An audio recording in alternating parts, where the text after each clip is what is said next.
할렐루야. 예, 오늘도 우리와 함께 하시는 하나님을 찬양합니다. 이번 한 주간 동안에 그 장례식이 두 번 있었습니다. 그래서 오늘 그 장례식에 대한 우리의 자세에 대한 마음으로 말씀을 좀 나누도록 하겠습니다. 제목은 바꾸시는 은혜 복음입니다.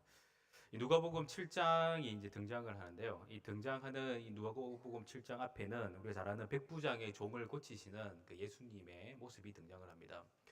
예수님의 말씀이라면 무조건 순종하면 하나님의 역사, 예수님의 권능이 나타난다라는 그 말씀이 곧 적혀 있고, 오늘 우리가 읽었던 말씀은 나인성에 가부가 있는데, 이 가부가 아들이 하나 있었는데 그 아들이 갑작스럽게 죽어서 슬픔의 장례식을 하는 중에 예수님이 등장하셔서 이 아들을 살려주셨다라는 내용이 오늘 말씀입니다. 옛날 어느 중국의 왕이 이제 신하들을 불러놓고 세상 역사를 한번 요약해봐라 이렇게 부탁을 했습니다. 그래서 많은 사람들이 이렇게 연구를 하다가 이제 답을 하나씩 갖고 오면서 자기들이 정리한 책을 여왕에게 진상을 했습니다. 근데 너무 많은 책들이 들어오니까 여왕이 다 읽지를 못하잖아요. 그래서 또 그것을 모아놓고 또 신하들을 불러가지고 여기에 이 책을 또 한 권으로 요약을 해봐라. 이렇게 하니까 사람들이 막 머리를 뭐 싸매고 요약을 해가지고 갖고 왔습니다. 그런데 어떤 책을 딱 펼치니까 이 책에는 글자 한 자만 딱 적혀 있는 거예요. 그 책 제목이 뭐였냐면은 고였습니다. 예, 고통할 때 고, 예, 아플 때 고 있죠. 고난할 때 그 고자가 딱 적혀 있는 거예요. 그리고 그 책 안에는 아무 내용이 없는 거예요. 그래서 그 사람을 불렀습니다. 도대체 이게 뭐야? 이렇게 물어보니까 이 세상은 다 고통에 시작해서 고통으로 끝나기 때문에 제가 이것으로 썼습니다. 라고 고백을 한 거죠.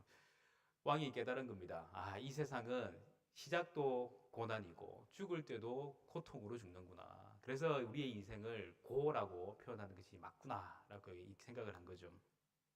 그런데 이게 그 왕의 이야기만 있는 것이 아니라 실제로 우리의 인생을 뭐 종교들마다 다 표현을 어떻게 하냐면 다 고난이라고 표현을 합니다. 그래서 인생의 이 천태만상이 결국 고난에서 시작해서 고난으로 끝난다. 여러분들 생로병사 이게 4대 고난 아니겠어요? 그 태어나고 그리고 늙고 그 병들고 죽는 것. 이게 불교가 말하는 고난의 네 가지입니다. 우리 하나님께서 우리에게 성경을 주셨는데요. 성경에도 보면은 우리의 인생이 얼마나 참 별 볼 일 없는가를 설명합니다. 욥기 14장에는 여인에게서 태어난 사람은 생애가 짧고 걱정이 가득하며라고 말합니다. 여인에게 태어난 모든 사람들 다 여인에게 태어났잖아요. 근데 우리의 인생은 그렇게 길지 않다는 것이고 걱정만 있다라고 표현하고 있습니다. 시편 90편 10절에는 우리의 연수는 70이요 강건하면 80이라도 그 연수의 자랑은 그 자랑이 뭐냐? 수고와 슬픔밖에 없다는 거죠. 수고와 슬픔. 이 고난이죠. 그래서 결국 우리가 자랑할 것도 고난밖에 없고 예, 우리가 시작할 때도 고난이고 죽을 때도 고난이다 보니까 이 고난을 벗어날 수 있는 방법은 없다는 것이 인생의 결론입니다. 그래서 우리가 인생의 결론을 고난에서 벗어날 수 없다라고 하면은 참 이 신앙생활 하기 얼마나 힘들겠어요. 오늘도 고난이고 오늘 예배 드려도 고난이고 내일도 고난인데 도대체 예배를 왜 드리는지 모르겠어요. 마지막 고난 때 마지막만 딱 예배 드리고 땡 치면 좋을 것 같은데 이 고난의 연속인데 우리 예배를 드린다고요. 그런데 주님은 우리에게 이 고난이 계속되지만 그 속에서 예수님이 가르쳐 주신 그 놀라운 비밀은 이 고난을 바꾸시고 계신다라는 것을 알 수가 있습니다. 왜냐하면 예수님이 이 세상에 오신 이유가 뭐예요? 예, 우리를 구원하기 위함이잖아요. 근데 어디서부터 구원하는 겁니까? 예, 생로병사에서부터 구원하기를 원하시는 거예요. 불교가 말하는 이 고난의 네 가지가 예, 예수님한테는 아무 의미가 없다는 것을 가르쳐 주시기 위해서 이 세상에 오셨다는 사실입니다. 그러니까 불교가 그렇게 공을 들여서 불도를 닦을 이유가 없는 거예요. 그분들이 교회에 와가지고 하나님 말씀 듣고 예수님을 내 마음의 구주로 보시면 다 해결되는 거예요. 왜냐하면 이 생로병사의 해답이 예수님께 있거든요. 예수님이 태어나서 돌아가실 때까지 우리에게 보여주신 게 뭐냐. 그게 바로 이 생로병사를 어떻게 이길 것인가를 보여주셨다는 사실입니다. 그러니까 우리의 고난은 이제 장차올 영광과 좋게 비교할 수 없는 거예요. 우리는 천국을 따놓은 단상으로 살고 있는 겁니다. 그래서 예수님을 통해서 우리가 구원을 받고 구원의 역사에 동참한다는 이 놀라운 사실은 복음이고, 이것은 세상의 어느 누구도 가르쳐주고 보여줄 수 없는 놀라운 은혜다라는 것을 우리는 오늘 이 시간 꼭 믿고 가셔야 된다는 사실입니다. 인생이 어떻습니까? 인생 고난을 이야기하려면은 최소 60은 지나야 되잖아요. 왜냐하면 성경에도 그러잖아요. 예, 우리의 연수가 70이 관건한 80이니까 이 죽을 때가 가까이 와야 고난에 대해서 이야기할 정도로 고난을 많이 경험한다는 겁니다. 젊은 사람들은 닥치는 그 고난이 이 세상에서 제일 큰 고난이라고 이야기하지만, 저보다 더 오래 사신 분들은 그보다 더 큰 고난이 있다고 이야기하고요. 또 그분보다 더 오래 사신 분은 그보다 더 큰 고난이 있다고 이야기하시는 거예요. 그러니까 고난의 경중을 따지자면 결국은 돌아가시기 직전에 느끼는 그 고난이 제일 큰 고난입니다. 그 고난을 오늘 누가 맞이했느냐 보니까 그 고난을 나인성 과부가 맞이하고 있었다라는 사실이에요. 이 한 여인은 과부라고 표현하는 거 보니까 남편이 있습니까? 없습니까? 남편 없어요. 남편이 없으니까 이 당시에 남편 없이 과부로 산다는 게 얼마나 힘들고 고난이겠어요. 그리고 아들이 자기를 남편처럼 생각하고, 그리고 아들을 얼마나 극진하게 대접을 했겠습니까? 이 아들로 인해 가지고 또 대를 이을 수 있다라는 소망도 있었을 텐데, 그런데 이 아들이 그만 죽어버렸어요. 이제 소망이라고는 다 사라졌습니다. 모든 인생이 물거품이 되어버린 거예요. 과부라고 하지만 아들의 소망도 없고 자기 혼자서 이 세상을 살아가야 되는 그 아픔이 있는 거죠. 지금도 혼자 사시는 분들 얼마나 힘들어요. 그런데 이 당시에는 혼자 산다는 것은 정말 어렵고 또 어렵고, 그보다 그 고난이 있을까 싶을 정도의 고통이다라는 사실입니다. 그때에 예수님이 나타나셨다라는 사실입니다. 이 나인성이라는 곳이 도대체 어디냐 하면은, 여러분들 예수님이 태어나신 곳이 어디입니까? 나사렛이잖아요. 이 나사렛에서 8km 정도 떨어진 곳입니다. 이 나인이라는 뜻이 무슨 말이냐면 사랑스러운, 즐거운 이런 뜻입니다. 그러니까 이 나인이라는 곳이, 아마 저는 가보지 못했지만 그곳이 아마 아름다운 곳인 것 같아요. 사람들로 하여금 기쁨을 주고 또 아름답다라는 표현을 할 정도로 아주 명소인 것 같습니다. 그러나 아무리 명소라도 아무리 아름다워도 그곳에는 슬픔이 있겠습니까? 없겠습니까? 슬픔이 항상 있다는 거예요. 왜? 인생이 있는 곳에는 슬픔이 있고 고난이 있거든요. 오늘 여러분들과 제가 이렇게 활짝 웃고 예배를 드리지만 내일 또 어떤 고난이 닥칠지 몰라요. 아니, 어제 여러분들 큰 고난 당하다가 오늘 예배 자리에 나와서 다 은혜 받고 행복해질 수 있습니다. 그런데 또 내일 되면 또 고난 가운데 들어가면서 아유, 어제 받은 은혜 어디로 갔는지 알지 못하는 그런 안타까움이 우리에게 있을 수 있다는 사실이죠. 여기 계신 분들 언양이 얼마나 살기 좋은지 잘 모르시잖아요. 그런데 다른 곳에 오신 분들은 언양을 굉장히 살기 좋은 곳이라고 생각합니다. 꼭 언양이 이 나이슨 것 같아요. 살기도 좋고 보기도 좋고, 저도 고향이 그창인데 그창보다 언양이 더 좋은 것 같아요. 언양에서 예쁜 마누라도 없고 그 좋은 교회도 만나고 또 뭐 이 성도님들 참 좋고, 저도 참 언양이 좋습니다. 이렇게 좋은 곳에서 살고 있지만 우리가 좋은 곳에 산다고 항상 행복하지만 않다는 거죠. 왜냐하면 우리가 살고 있는 곳에는 고난이 있기 때문에, 우리가 살고 있는 곳에는 고통이 있기 때문에 그렇습니다. 이렇듯 이 나인성이라는 아름다운 곳에 이 나인성에 있는 과부는 정말 아름다운 것과 전혀 상관없이 고난 짊어지고 고난의 그 짐을 벗지 못하고 고통하며 오늘 등장을 하고 있습니다. 이분이 과부로서 등장을 하는데 그 심정을 한번 생각해 보세요. 아들이 이제 죽음으로, 나날한 죽음으로 이렇게 이제 있어요. 그리고 이제 장지를 향해 떠나겠죠. 그런데 그 아픔은 뭐 누가 어떻게 위로한다고 해결되겠습니까? 여러분들 부모가 돌아가시면 땅에 묻는다 하지만 이 자식이 죽으면 어디에 묻습니까? 가슴에 묻는다 하잖아요. 그러니까 이 자식을 떼놓고 나아가는 그 발걸음은 뭐 피 발걸음이죠. 한 발짝 한 발짝 던지는 그 발걸음이 피를 절절 흘리는, 생명을 완전히 소진하는 그런 고통이 있는 장례식이었다는 사실입니다. 그 장례 행렬에 예수님이 등장을 해 주셨다는 사실입니다. 여러분들, 우리의 인생에 주님이 찾아오신다고 하실 때 항상 좋은 곳에서, 그죠? 은혜로운 곳에서 찾아오시면은 참 주님 믿는 게 힘들어요.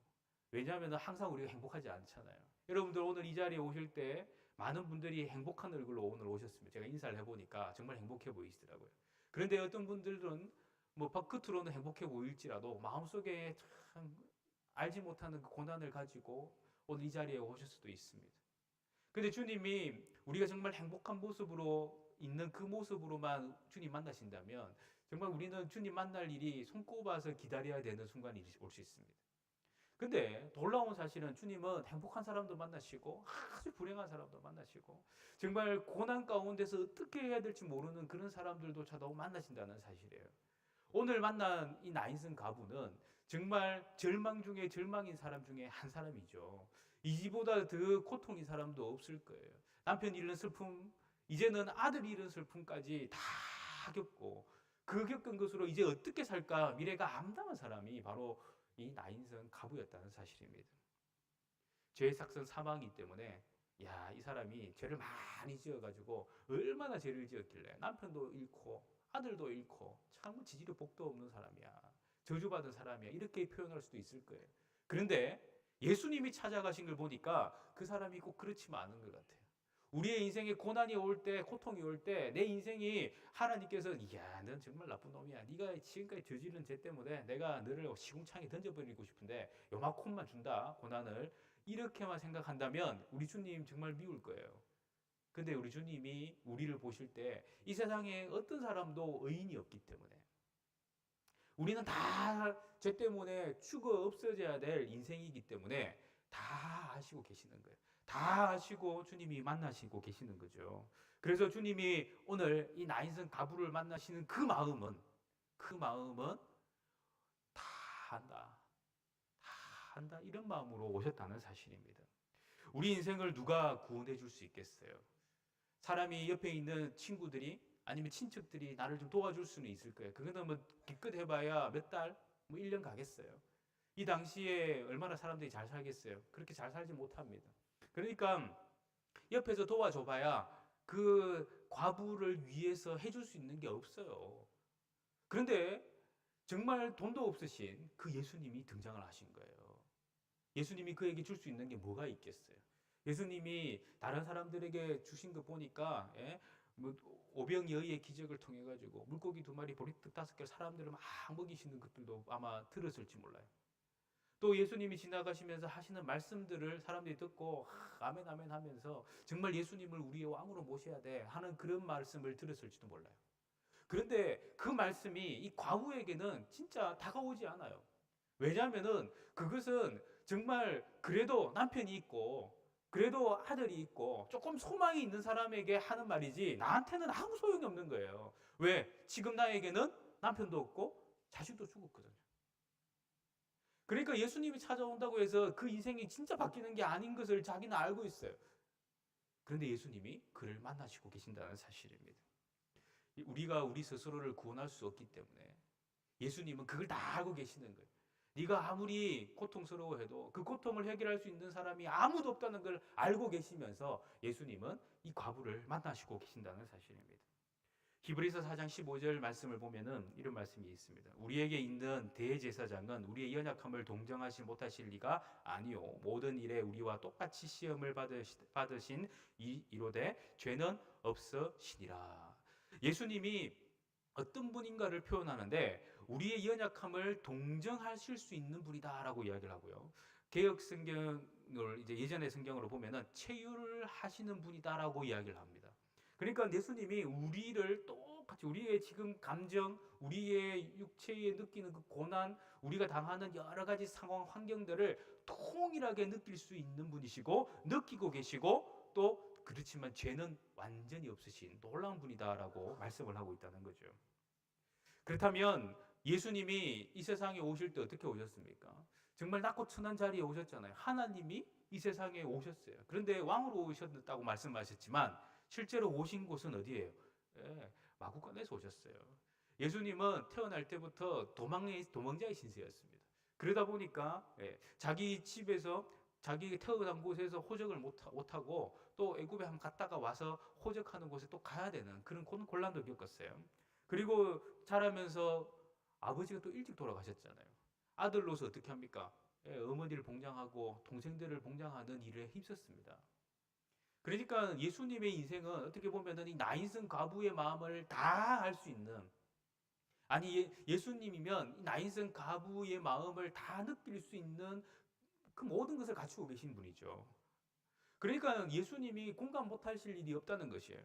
근데 이 예수님이 오셔가지고 그 나인성 과부한테 다짜고짜 그 여인이여 나를 따르라 말씀하지 않고 하나씩 하나씩 그의 마음을 움직이고 계셨다는 것입니다.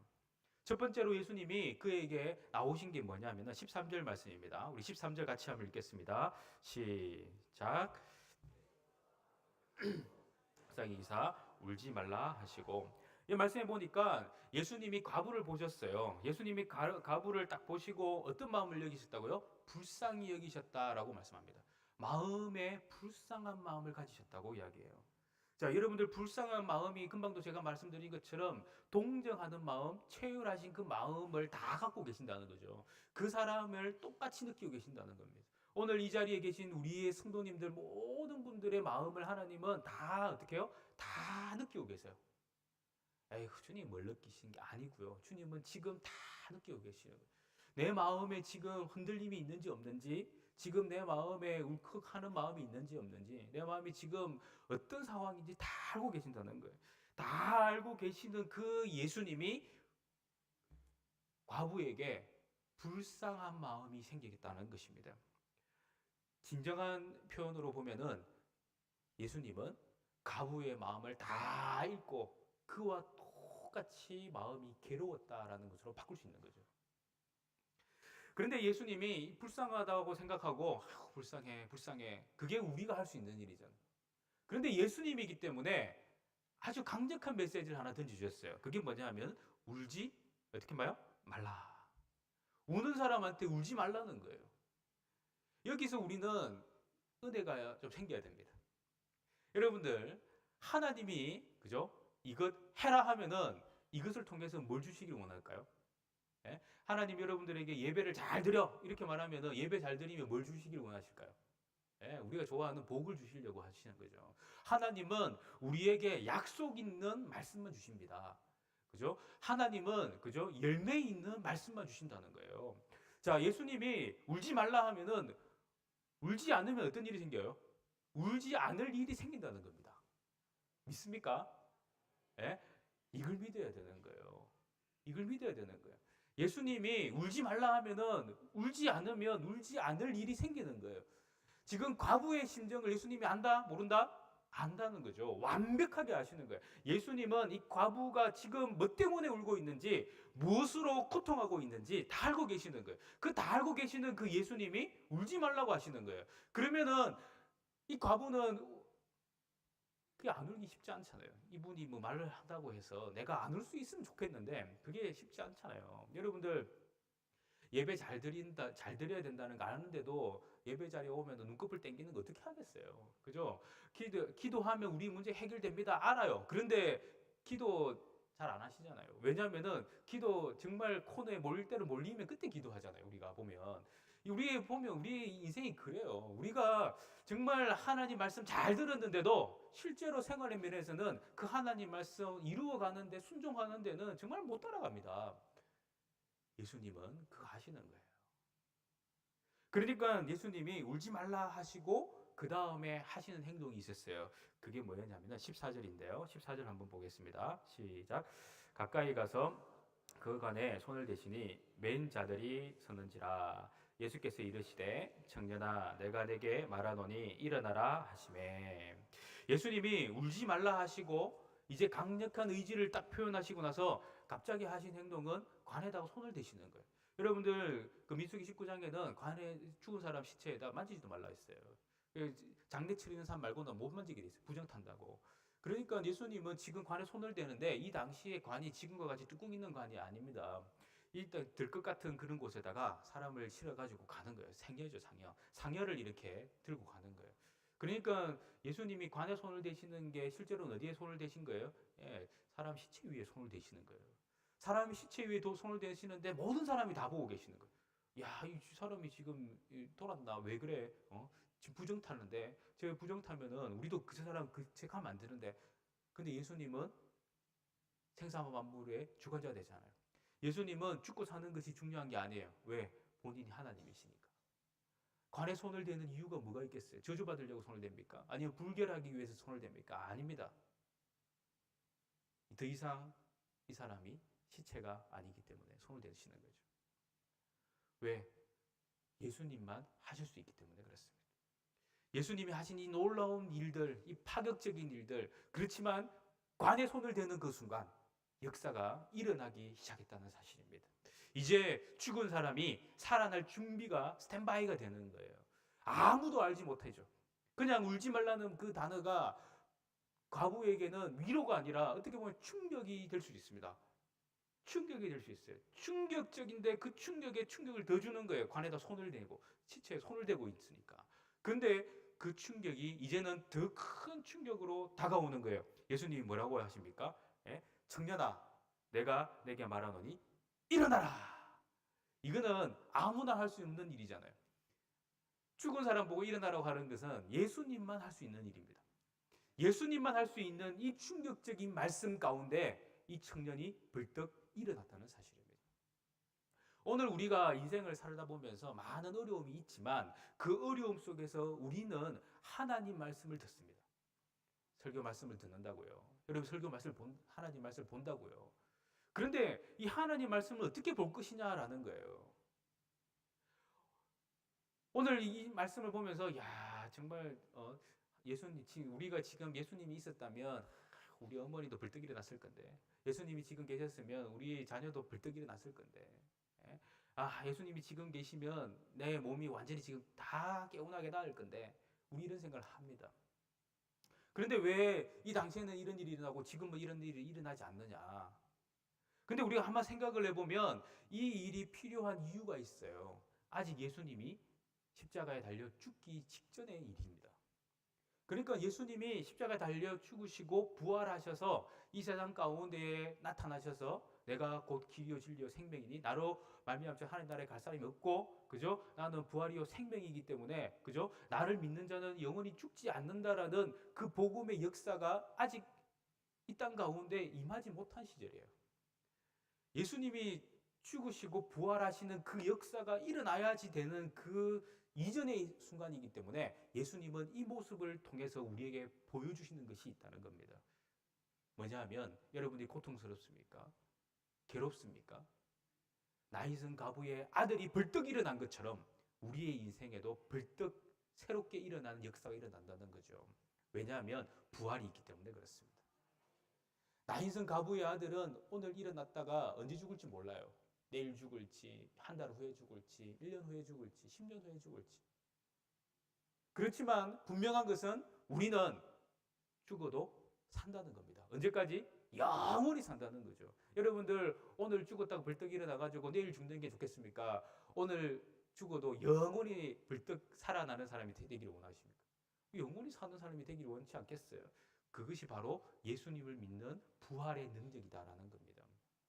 그래서 이 당시에는 아직 예수님이 부활을 보여주지 못한 시절이기 때문에 부활의 그림자로 보여주시는 거예요. 그러니까 지금 깨어난다는 것이 그게 이들에게 충격이지만 진짜 충격은 뭡니까? 영원히 산다는 게 충격 아니겠어요? 안 그렇습니까? 여러분들 오늘 깨어났다가 내일 죽어버리면 기쁨은 잠깐이지만 영원히 산다는 것은 영원한 기쁨이잖아요. 그 영원한 기쁨을 주기 위한 하나의 징표로 우리에게 보여주고 계신다는 사실입니다. 그러니까 오늘 죽는 것에 두려워할 이유가 없는 거예요. 그래서 예수님이 말씀하는 거예요. 울지 말라고. 자, 그렇습니다. 오늘 우리가 살아가는 모든 순간들은 다 어떻게 보면은 초상집 같은 분위기잖아요. 오늘은 살아 있어도 내일 초상갈지 모르고요. 아니, 여기 계신 분 중에 어느 누구도 100년 이후에 여기 계실 분 아무도 없잖아요. 그건 우리가 다 알고 있어요. 그런데 우리는 정말 어떻게 보면은 이 세상과 이별하기 위해서 살고 있는데 놀라운 것은 우리가 이별할 이 세상이 마지막이 아니라 영원한 삶이 있기 때문에 우리는 잔치집 같은 분위기를 맞이할 수 있다라는 사실입니다. 오늘 우리가 장례를 많이 치르다 보면 정말 마음이 아프죠. 그들의 고통, 그들의 슬픔 어떻게 우리가 위로할 수 있겠어요? 그런데 오직 위로할 수 있는 단 한 분은 예수님밖에 없어요. 왜? 예수님이 죽음 이후에 부활하셨기 때문에 그렇습니다. 근데 우리는 그 믿음을 가지고 오늘도 슬픔에 당한 사람들을 위로합니다. 그래서 우리는 그죠? 어렵고 힘든 그 사람들을 위해서 찬송을 부르면서 하나님께 영광을 돌리고 또 그를 하나님 위로해 주시기를 위해서 기도하는 거죠. 이렇듯 예수님은 이 세상에 오셔서 사람들을 살리시는데 이렇게 어렵고 고통 속에 있는 한 그 나인성 과부의 아들을 살리심으로 인해 가지고 우리에게 다시금 절망이 끝이 아니라 새로운 희망이 있음을 보여주고 계신다는 사실입니다. 오늘 혹시 여러분들 마음속에 초상집 같은 분위기를 가지고 계신 분들이 있습니까? 걱정하지 마세요. 주님은 바꾸어 주십니다. 여러분들의 그 분위기를 완전히 바꾸셔서 은혜로운 인생으로 바꾸어 주실 거예요. 우리의 슬픔과 고통이 있습니까? 완전히 바꾸어 주셔서 기쁨으로 바꾸어 주신다는 거죠. 여러분들 이 말씀 아시죠? 이사야 61장 3절 말씀입니다. 무릇 시온에서 슬퍼하는 자에게 화관을 주어 그 죄를 대신하며 기쁨의 기름으로 그 슬픔을 대신하며 찬송의 옷으로 그 근심을 대신하시고 그들이 의의 나무 곧 여호와께서 심으신 그 영광을 나타낼 자라 일컬음을 받게 하려 하심이라. 저는 이 말씀에 놀라운 은혜를 보는데요. 예수님이 이 세상 오셔가지고 하시는 일이 뭐냐면 슬픔 대신 화관을 주고 제 대신 기쁨을 주는 것으로 그치지 않고요. 슬픔 대신 찬송의 옷으로 근심을 대신하게 하는 것으로 그치지 않고 하나님은 우리를 하나님의 영광을 드러내게 하기 위해서 우리를 이렇게 하신다는 것을 말씀하고 있다는 겁니다. 다른 말로 표현하면은 우리가 지금 당하는 슬픔, 여러분들이 당하는 그 고통, 그죠? 여러분들이 지금 흘리고 있는 눈물, 주님은 그것으로 인해 가지고 뭘 만들기를 원하시냐면 하나님의 영광을 드러내고자 하는 것에 더 큰 목적이 있다는 겁니다. 그래서 저는 장례를 하시는 분들 보면서 하나님의 영광이 어떻게 드러날까라고 봅니다. 왜냐하면 그분의 죽음으로 인하여 가족들이 구원의 영광을 보게 되는 거거든요. 그분의 죽음을 통하여 믿지 않는 그죠? 문상객들이 믿음을 보게 됩니다. 얼마나 감사한 일이에요. 이게 바로 영광의 은혜죠. 여러분들이 지금 당하는 그 고통, 슬픔, 그거 주님이 다 아세요. 그렇지만 지금 그것을 통해서 우리에게 하나님께서 보여주고 하자 하는 것은 네가 그 고통을 당하느냐 걱정하지 마라. 너로 인해서 내가 영광을 받을 거다. 네가 정말 지금 고난을 당하느냐, 네가 지금 눈물을 흘리고 있느냐 걱정하지 마라. 네 눈물, 네 고난으로 옆에 있는 사람이 구원의 은혜, 구원의 영광을 보게 될 거야. 이게 주님이 우리에게 보여주시는 은혜다라는 사실입니다. 이런 놀라운 은혜가 나인성 가부의 아들을 살리심으로 보여졌다는 사실입니다. 얼마나 감사합니까? 그래서 죽었던 사람이 벌떡 일어나 말도 하고, 그죠? 그렇게 어머니에게 아들을 다 전해주니까 그 사람들이 깜짝 놀랐어요. 16절입니다. 16절 같이 읽겠습니다. 시작. 모든 사람이 두려워하며 하나님께 영광을 돌려 이르되 큰 선지자가 우리 가운데 일어나셨다 하고 또 하나님께서 자기 백성을 돌보셨다 하더라. 우리의 인생은 바로 이렇습니다. 뭔가 한번 큰 거 봐야 돼요. 봐야지 하나님 영광을 돌린다고요. 여러분도 그렇지 않습니까? 막 내 인생이 어제나 오늘이 변함없이 그냥 뭐 미지근하게 이게 이보세요. 그러면 앞에서 찬양 열정적으로 해도요. 그냥 찬양이 뭐 찬양인지 노래인지 구분이 안 가요. 왜냐하면은 감동이 없으니까. 그런데 오늘 큰 어려움을 당하다가 갑자기 그 문제가 해결됐다고 해보세요. 그러면은 아마 예배 들어오는데 찬양이 막 절로 나올걸요. 예, 흥금 봉투가 두터워질 거예요. 왜? 그냥 마음에 기쁨이 있기 때문에 그렇습니다. 그렇게 하나님께 영광 돌리는 것이 자연스럽기 때문에 그래요. 우리 하나님이 원하시는 게 바로 이런 모습인 거죠. 우리가 고난과 슬픔에 계속 시달려 사는 그런 인생이지만, 그렇지만 하나님은 이제 바꾸시기를 원하시는 거예요. 예수님 때문에 바꿔지는 은혜가 날마다 경험되기를 원하시는 거예요. 그 은혜를 여러분들이 기대하시면서 주님 좀 만나시기를 바랍니다. 우리가 인생이 길어봐야 뭐 70, 80이라고 성경이 말하지 않습니까? 하지만 우리가 그것에 매여 있는 것이 아니라 우리가 이 세상에 사는 순간에는 고난이 끊이지 않는다는 것을 항상 기억하십시오.